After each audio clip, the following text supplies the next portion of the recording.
Muito bem, a gente vai analisar agora a geração de orçamento. Geração de orçamento, então, é um evento que é disparado pelo botão gerar orçamento. E aqui eu vou fazer uma simulação, né?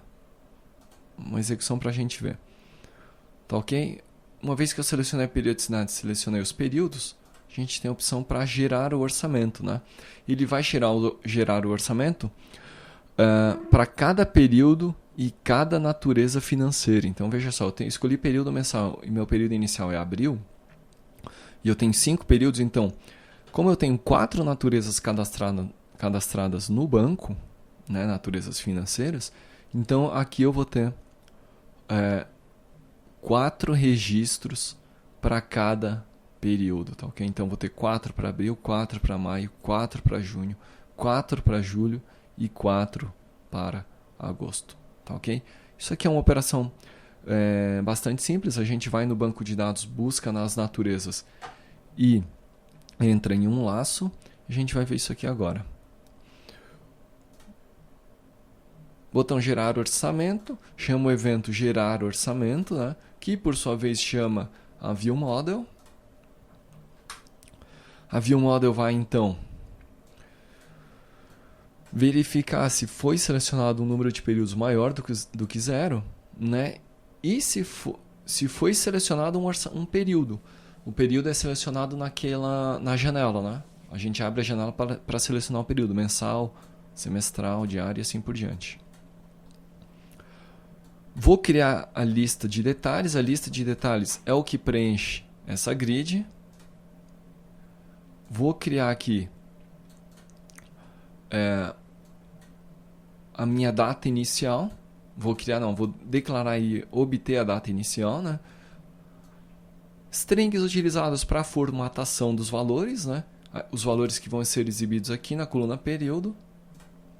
Então, quando for formato dia, eu vou querer dia, mês e ano. Quando for formato mês, apenas mês e ano. E quando for formato ano, apenas o ano.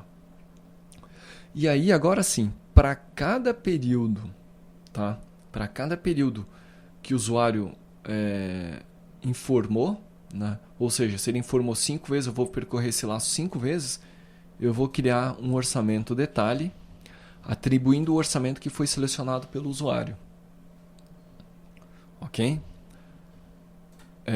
Dentro desse orçamento detalhe, eu vou então adicionar, ou melhor, vou setar o período de acordo com o tipo de período que foi escolhido pelo usuário aqui da nossa tabela, né? Se foi 1, é diário. Se for 2, é semanal. E assim por diante. Então nós vamos aqui formatar o período para um desses formatos e vamos adicionar em relação à data inicial. Tá ok? Data inicial que a gente capturou lá no nosso orçamento selected. Muito bem. Feito isso aqui, vou adicionar o elemento à minha lista detalhe. Tá ok? Na sequência, nós vamos fazer o seguinte. E aqui, na verdade, eu poderia até fazer diferente. Aqui tem uma coisa que não está muito legal, que é o seguinte. Eu poderia separar aqui, esse bloco aqui, tirar dentro desse for, porque senão fica um processamento muito pesado, né?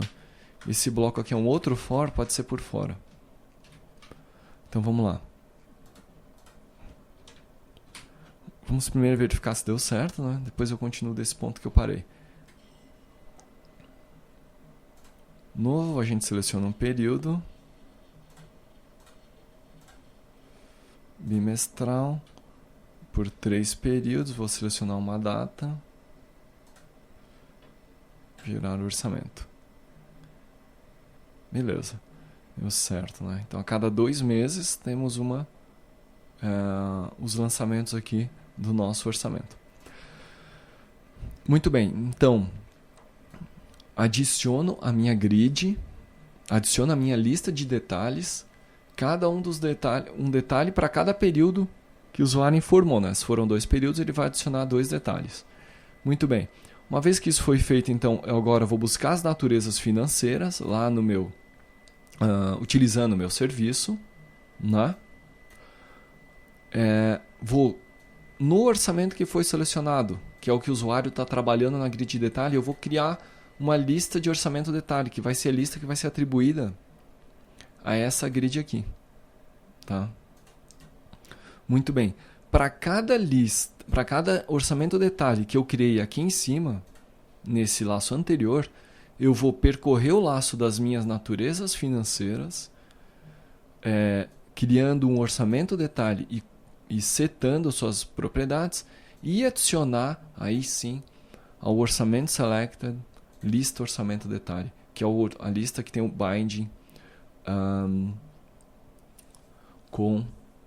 a lista que tem o binding com a nossa grid, tá ok? Nossa grid do orçamento detalhe. Na sequência eu vou notificar a modificação para que a view receba a informação de que foram alteradas as informações.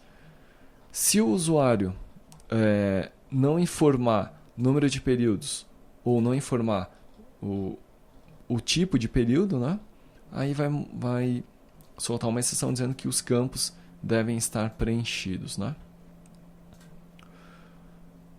Muito bem. Esse é o botão, então esse é o evento que é disparado quando a gente clica em gerar orçamento, né? Dessa forma que o orçamento é gerado. Na sequência a gente vai analisar aqui o botão para calcular o valor orçado, tá?